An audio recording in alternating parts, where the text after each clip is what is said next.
गौर करो, जो उसने खाना मूसा अलैहिस्सलातु वस्सलाम को दिया तो फिरौन को भी उसने भूखा नहीं सोने दिया। अगर उसने इब्राहिम अलैहिस्सलातु वस्सलाम को नेमतों से नवाजा तो नमरूद को भी उसने भूखा नहीं मरने दिया। मुहम्मदुर रसूलुल्लाह सल्लल्लाहु अलैहि वसल्लम पर अगर ग़िज़ाएं उतारी हैं तो नबी के दुश्मन अबू जहल और अबू लहब को भी उसने भूखा नहीं सुलाया है। कभी हमने गौर किया अल्लाह रब्बुल आलमीन के रब की रुबूबियत पर? हमें बहुत जल्दी ये आया था, ये मेरा है, ये फला का, ये मेरा दुश्मन है, हम उसको नहीं बुलाएंगे। लेकिन ज़रा तसव्वुर करो, एक बार हज़रत इब्राहीम अलैहिस्सलातु वस्सलाम किसी मेहमान को ढूंढ रहे थे। ये इब्राहीम अलैहिस्सलाम का एक मामूल था, वो कभी खाना अकेले नहीं खाते थे। वो खाना कभी अकेले नहीं खाते थे, किसी न किसी को पकड़ कर लाते थे और अपने दस्तरखान पर बिठा के उसको खाना खिलाते थे। एक दिन कोई नहीं मिला तो एक मजूसी समझते हैं, आग का पुजारी, आग की इबादत करने वाला, पारसी समझ लो, पारसी, आग को अपना खुदा मानने वाला, आग की इबादत करने वाला मजूसी। वो बूढ़ा कहीं जा रहा था तो कहा, बाबा भूखे हो? कहा हाँ, चलो खाना खा लो। बहुत अच्छा, आके बैठा दस्तरखान पर। इब्राहीम अलैहिस्सलाम ने खाना लगा दिया। उस बूढ़े ने जैसी खाने का लुकमा उठाया और मुंह तक ले जाना चाहा, उसने नाम लिया, बिस्मिल्लाह, शुरू करता हूं आग के नाम से। आग ही को वो अपना रब मानता था, आग को ही वो अपना माबूद समझता था। तो उसने क्या कहा, बिस्मिल्लाह, मैं शुरू करता हूं आग के नाम से। इब्राहीम अलैहिस्सलाम ने हाथ पकड़ा, हे बुढ़े रख खाना रख। उसने रख दिया। क्या हुआ? कहा कि बिस्मिल्लाह बोलो, कहो कि शुरू करता हूं अल्लाह के नाम से। बुढ़ा बोला, भैया मैं ये तो नहीं बोलूँगा, मेरा खुदा तो आग है, मैं तो आग के ही नाम से खाऊंगा। इब्राहीम अलैहिस्सलाम ने कहा, ये खाना, ये नेमत मेरे रब ने दी है, इस पर मेरे रब का नाम लोगे? उसने कहा, इब्राहीम भूखा मर जाना गवारा है, तेरे रब का नाम लेना गवारा नहीं। इब्राहीम अलैहिस्सलाम ने कहा, उठ भाग। चला गया बुढ़ा, नहीं खिलाया। अभी वो 100, 150 या मुश्किल से 200 कदम गया होगा। अल्लाह ने जिब्राइल को भेजा और कहा, जिब्राइल इब्राहीम से कहो उस बुढ़े को बुला कर लाओ और दस्तरखान पे खाना खिलाओ। खाना रब ने दिया है, तुमने नहीं। इब्राहीम अलैहिस्सलातु वस्सलाम ने उस बूढ़े को बुलाया और पकड़ कर लाए। आए बुजुर्ग, इधर आओ, चलो खाना खा लो। उसने कहा, इब्राहीम अभी तो आपने बुरी तरह भगाया और आप कहते हो खा लो। फरमाया, हाँ चलो खा लो। दस्तरखान पर बिठाया, कहा देखो मैं अपने रब का ही नाम लूँगा, बिस्मिल्लाह। फरमाया, बाबा तुम्हें जिसका नाम लेना हो उसका नाम ले लो, लेकिन खाना खा लो। कहा, इब्राहीम इतना कैसे बदल गए हो? फरमाया, जब तुम दस्तरखान से उठ कर गए, 200 कदम दूर पहुंच गए, मेरे रब ने जिब्राइल को भेज दिया, एक फरिश्ते को भेजा, और उस फरिश्ते ने आकर मुझसे कहा, इब्राहीम उस बूढ़े की उम्र तो 90 साल है, तुम बताओ तुम्हारी उम्र कितनी है? उस बूढ़े ने कहा 90 ही साल है। कहा, यह भी मेरे रब ने बताया है। जिब्रील ने बताया कि उस बूढ़े की उम्र 90 साल है।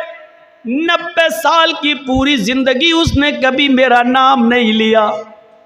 इब्राहीम इसके बावजूद मैं उसको खिलाता रहा, वो तेरे दस्तरखान पर एक बार मेरा नाम नहीं लिया, तूने उसको भगा दिया।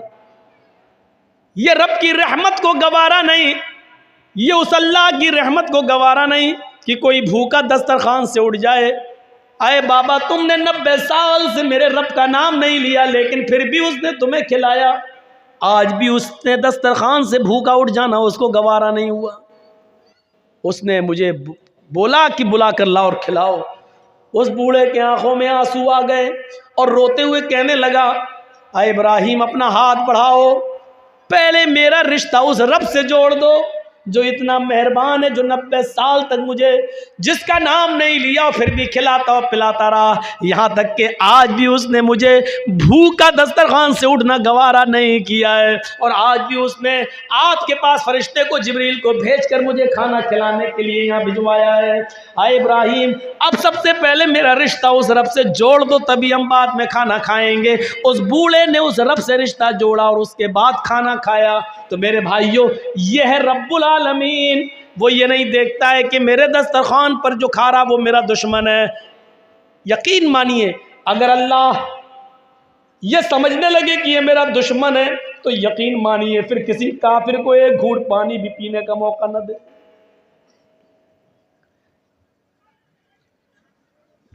फिर इन क्रिमिनल और गुंडे लोगों को हुक्मरानी दे देगा, लेकिन उसकी नजर में कुछ नहीं आओगा। रब्बुल आलमीन है, रब्बुल इंस वल जिन है, रब्बुल हैवानात, वो जानवरों को भी खिलाता और पिलाता है। आप कितना खाएंगे? 2 रोटी, 3 रोटी, 4 रोटी, 5, कितना खाएंगे? बहुत कम लोग ऐसे होते हैं जो, अब मैं नाम नहीं लूंगा, लेकिन एक जलसे में मैंने एक ऐसे मौलाना को देखा है जो 1.5 किलो मछली खा गया, 1 किलो बकरे का मटन वो भी खा लिया, और आधा किलो सलाद भी खा लिया। चश्मदीद गवाह हूं, चश्मदीद गवाह। इतना बड़े बड़े 3 बार उसको चावल दिया गया, वो भी खा लिया। और मजाक में खाना खिलाने वाला जब और देने लगा लीजिए, तो कहता नहीं नहीं, आज सफ़र लंबा है, करके आया हूं, तबीयत मेरी ठीक नहीं, आज मैं कुछ कम ही खाऊंगा। इतना खाने के बाद भी वो कह रहा है कि नहीं, मेरी तबीयत कुछ गड़बड़ है, इसलिए आज मैं कुछ कम ही खाऊंगा। तो ऐसे लोग बहुत कम हैं जो इतना खाते हैं। कितना भी खा लिया, फिर भी कितना। लेकिन मेरा रब तो वो है जो समंदर में चलने और टहलने वाली व्हील मछली, जो बड़े बड़े जहाजों को भी उलट देती है, बड़े बड़े जहाजों को भी पलट देती है, जो एक दिन में 40 टन गोश्त खाती है। 40 टन मछलियां, मुर्दे, और ये जो जानवर है हशरातुल अर्ज़, जो जमीन के जानवर और समंदर में फिरने वाले जानवर, जो मुंह फाड़ती है, जितने उसके मुंह में आ जाएं, 40 टन खाती एक दिन में, पर डे। उसकी खुराक कितनी है? 40 टन। मेरा रब तो उसको भी भूखा नहीं सोने देता है, और 40 टन खाने का इंतजाम उसके लिए भी करता हो। रोजाना पर डे 2 रोटी और 3 रोटी खाने वाले इंसान, तुझे जरूरत पड़ रही है, तुझे जरूरत पड़ रही है अपने भाई की जमीन को गस्ब करने की, तुझे जरूरत पड़ रही है नाजायज माल कमाने की, तुझे जरूरत पड़ रही है झूठ का सहारा लेकर अपने बिजनेस को आगे बढ़ाने की, जबकि तेरी खुराक सिर्फ 2 रोटी है, तेरी खुराक सिर्फ 3 रोटी है। मेरा रब तो 40 टन गोश्त खाने वाली मछली को भी भूखा नहीं सोने दे। याद रखिएगा, कुरान और हदीस पढ़िए आप, कुरान और हदीस। फिर सुन लीजिए, 2 हुकूक हैं, एक हुकूकुल्लाह और एक हुकूकुल इबाद। तीसरी कोई चीज नहीं मिलेगी। हुकूकुल्लाह 1/4 हैं और हुकूकुल इबाद 3/4। 1/4 हुकूकुल्लाह है और 3/4 हुकूकुल इबाद हैं।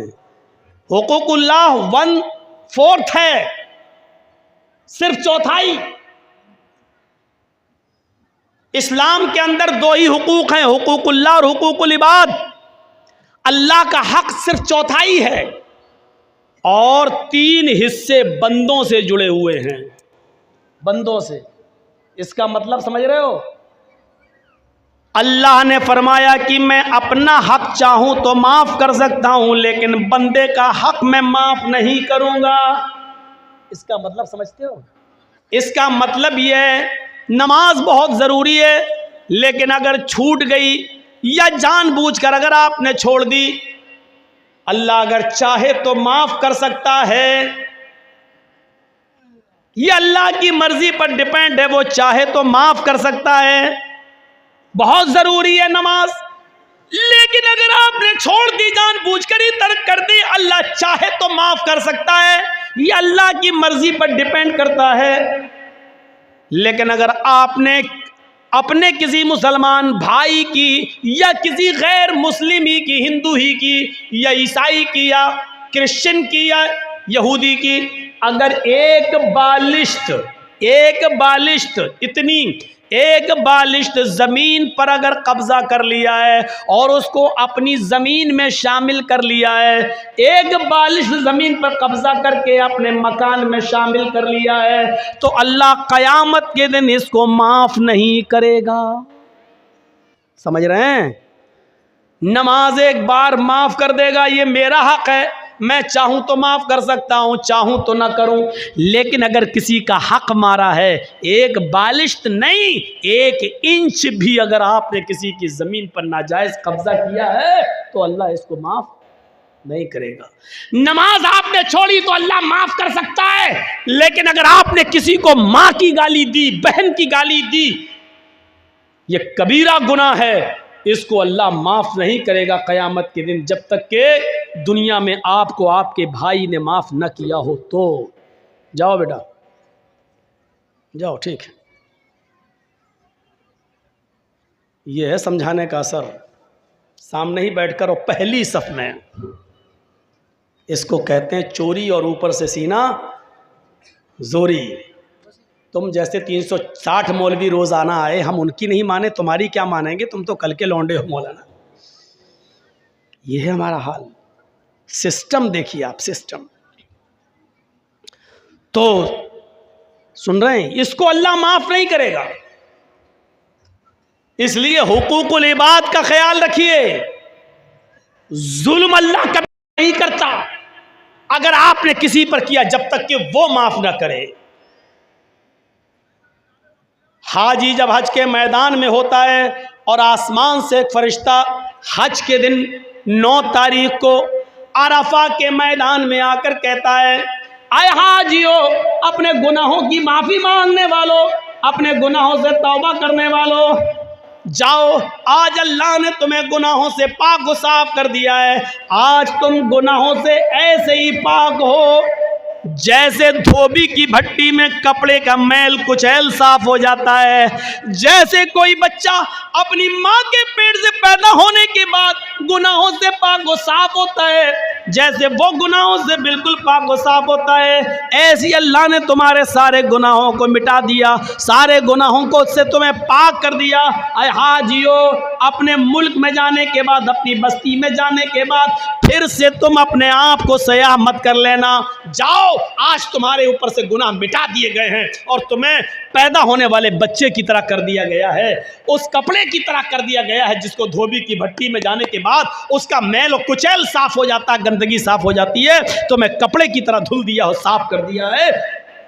जहां फरिश्ता ये ऐलान करके खुशखबरी सुनाता है कि अल्लाह ने तुम्हारे गुनाहों को ख़त्म कर दिया, मिटा दिया, ऐसे मौके पर भी अल्लाह उस हज के मैदान में भी उन लोगों के गुनाह नहीं मिटाता है जो किसी पर जुल्म करके हज करने आए हैं, या किसी की दुकान पर नाजायज़ कब्जा करके, या 1-2 बालिश ज़मीन किसी की दाब कर उस पर जुल्म करके हज के मैदान में पहुँचे और हज करने आए। जब तक बंदा उसको माफ़ नहीं करेगा, अल्लाह भी माफ़ नहीं करेगा। अल्लाह हज के मैदान में भी उसको माफ़ नहीं करता। अपना हक माफ़ कर सकता है अल्लाह, लेकिन अगर आपने अल्लाह के बंदे का हक मारा है तो जर्जी साहब अपना हक माफ कर सकते हैं। इस आदमी की अगर आपने जमीन दाबी है या इस पर जुल्म किया है तो इसका जुल्म हम थोड़ी माफ कर देंगे। आपने जुल्म उसके ऊपर किया है, ये उसका हक है, वो चाहे तो माफ करे चाहे तो ना करे। जर्जी साहब अपना हक माफ़ कर सकते हैं, दूसरे का नहीं। अल्लाह कहता कि मैं अपना हक चाहूँ तो माफ़ कर सकता हूँ, लेकिन मेरे बंदे का मारा है तो जब तक बंदा माफ़ नहीं करेगा हम माफ़ नहीं करेंगे।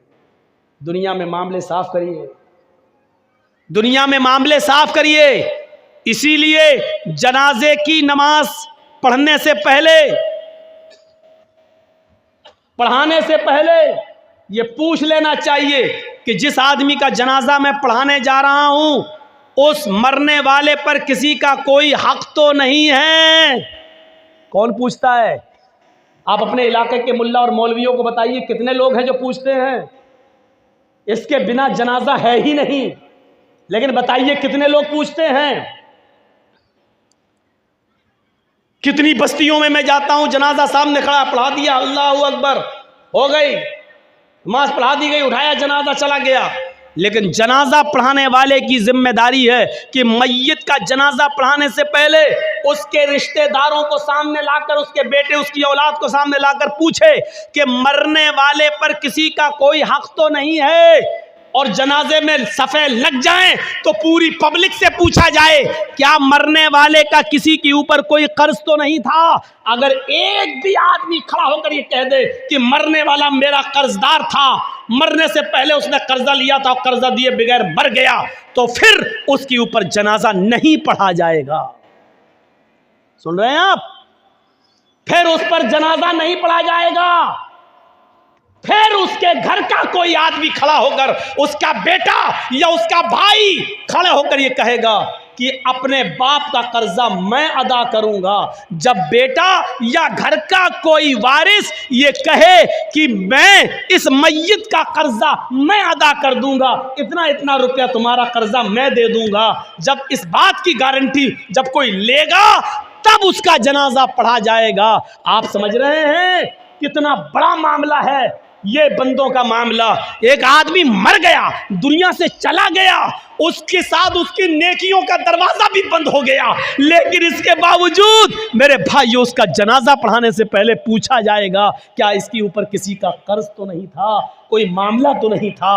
और अगर निकल गया तो उसका जनाजा नहीं पढ़ाया जाएगा जब तक कि उसके रिश्तेदार ये न कहें कि इसका कर्जा या इसका मामला मैं अदा कर दूंगा। मेरे प्यारे साथियों, ज़रा तसव्वुर कीजिए।